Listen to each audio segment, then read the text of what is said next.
एक साउथ की एक्टर जिसने 11 मई को अपनी फ्रेंड के पास इंस्टा पे एक मैसेज किया कि मैं फंस गई हूँ लेकिन तुम ऐसा मत करना, और उसने उसके बाद कहा अगर समय मिलेगा तब पूरी बात बताऊंगी। उसके अगले दिन 12 मई को वो ब्यूटी पार्लर गई और शाम को उसने अपने मम्मी से फ़ोन पे बात की। उसने अपने मम्मी से कहा कि अब सही नहीं हो रहा है। इतनी बात होने के बाद में अचानक से उसका पति आ गया और फ़ोन कट गया। उनकी मम्मी ने काफ़ी प्रयास किया बात करने का लेकिन फ़ोन नहीं लगा, और तो अगले दिन पता चला कि उनकी मृत्यु हो गई है। तो क्या कारण रहा, आखिर क्या समस्या रही हुई होगी जो उन्होंने अपनी फ्रेंड से ऐसी बातें कही कि मैं फंस गई हूँ, और क्या बात ऐसी थी जो उसने मम्मी से कहा अब सही नहीं हो रहा है, जानते हैं इस वीडियो में। नमस्कार दोस्तों, मेरा नाम देशराज सिंह है। मैं स्वागत करता हूं आपका अपने इस नई वीडियो में। दोस्तों, ये कहानी उत्तर प्रदेश के जिला नोएडा की रहने वाली ट्विशा शर्मा की है, जो कि एक सभ्य, शिक्षित और सुंदर समझदार लड़की थी। वो मिस पुणे भी रह चुकी हैं। मिस पुणे रहने के बाद में उन्होंने सोचा कि क्यों ना अपना करियर मॉडलिंग में आजमाया जाए, और मॉडलिंग में भी उनका अच्छा खासा प्रदर्शन रहा। और उसके बाद उनके पास फिल्मों से ऑफर आए तो उन्होंने फिल्मों में काम करना स्टार्ट कर दिया। बाद में घर वालों ने ट्विशा शर्मा से कहा कि अब तुम्हारी शादी की उम्र हो गई है, तुमको शादी कर लेनी चाहिए। दोस्तों, ट्विशा शर्मा की शादी 12 दिसंबर 2025 को मध्य प्रदेश कटारा हिल्स के रहने वाले समर्थ सिंह से हुई। समर्थ सिंह पेशे से एक क्रिमिनल लॉयर थे और उनकी मम्मी एक रिटायर्ड जज थी। काफी रसूखदार फैमिली थी। उस परिवार में उनका रिश्ता हो गया। रिश्ता होने के बाद में उनके पिता ने उनकी शादी की। उनके पिता से जो बन पाया उन्होंने अपने बेटी के लिए सब कुछ किया। शादी का 1-1.5 महीने सब कुछ ठीक ठाक चलता रहा।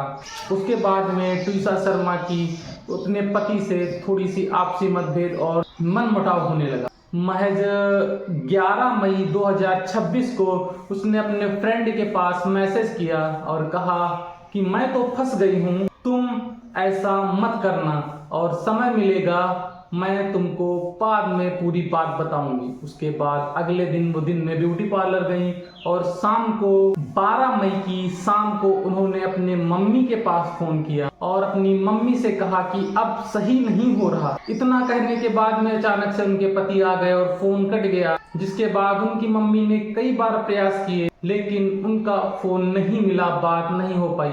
अगले ही दिन उनकी मृत्यु हो गई। सारे घर वाले मध्य प्रदेश अपने बेटी के ससुराल पहुंचते हैं और 15 मई को पोस्टमार्टम की रिपोर्ट आ जाती है, जिसमें पता चलता है कि फंदे से लटकने से उनकी मौत हो गई। और एक बेल्ट का भी जिक्र था, लेकिन उस बेल्ट के जिक्र को पूरी तरीके से बताया नहीं गया था।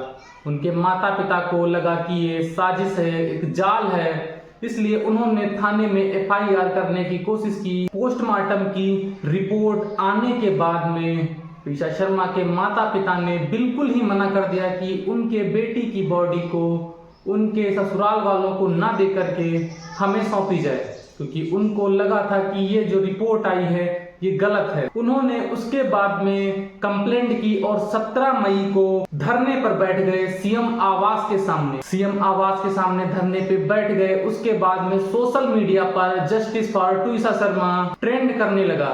उसके बाद 2 बजे वो बैठे थे धरने पर, लगभग में 3:30 बजे के बाद में सीएम सर ने उनको अंदर बुलाया और उनसे पूछा कि तुम्हारी क्या समस्या है और तुम्हारी क्या मांगे हैं। तो ट्विशा शर्मा के माता पिता ने कहा कि हमारी 3 मांगे हैं। पहली मांग ये है कि ट्विशा शर्मा के हस्बैंड जो कि समर्थ सिंह, उनको गिरफ्तार किया जाए। उन्होंने दूसरी मांग ये की जो ये पोस्टमार्टम रिपोर्ट है ये गलत है, उनको सही नहीं लग रहा है, इसलिए इसका पोस्टमार्टम दिल्ली एम्स में दोबारा कराया जाए। उन्होंने अपनी तीसरी मांग ये रखी कि ये केस उत्तर प्रदेश पुलिस को सौंप दिया जाए या CBI को दे दिया जाए। उनका कहना था कि यहाँ पर इनके केस को दबा दिया जाएगा और यहाँ पर इनके बेटी को न्याय नहीं मिल पाएगा और सही से इस केस की जांच नहीं होगी। और उनका कहना था कि ये लोग रसूखदार परिवार से हैं, तो मेरे बेटी का केस अच्छी तरीके से जांच नहीं होने देंगे। दोस्तों, आपको बता दें कि इनकी माता को अग्रिम जमानत मिल गई थी और इनके पति गायब थे, समर सिंह, उनका कुछ पता नहीं था। क्या ट्विसा शर्मा को न्याय मिलेगा? क्या पता लगेगा कि आखिर ये एक आत्महत्या थी या एक मौत थी, या उन्हें जबरदस्ती मार दिया गया, लटका दिया गया? क्या था ये पता चलेगा पुलिस की जांच के बाद में। क्या दोस्तों, ट्विसा शर्मा को अब न्याय मिलेगा? क्या निष्पक्ष जांच होगी? क्या इन नसूबदार व्यक्तियों के खिलाफ सरकार कड़ा एक्शन लेगी? वास्तव में ट्विसा शर्मा एक ऐसी लड़की जो एक मॉडल, शिक्षित, सभ्य लड़की, जो एक अच्छी खासी एक्टर थी, उसकी मौत हो गई। क्या वास्तव में उसके शादी के बाद उसके खुशियों को ग्रहण लग गए? दोस्तों, एक लड़की और एक लड़के के लिए उसके शादी के बाद में ही एक दूसरी दुनिया शुरू हो जाती है। शादी एक ऐसी चीज है, अगर गलती से थोड़ा सा भी गलत निर्णय ले लिया तो वास्तव में अच्छी खासी जिंदगी नरक से भी बदतर हो जाती है। क्या ट्विसा शर्मा के साथ ऐसा ही हुआ? देखते हैं क्या होता है इस केस में। क्या आरोपी और आरोप दोनों सामने खुल करके आते हैं?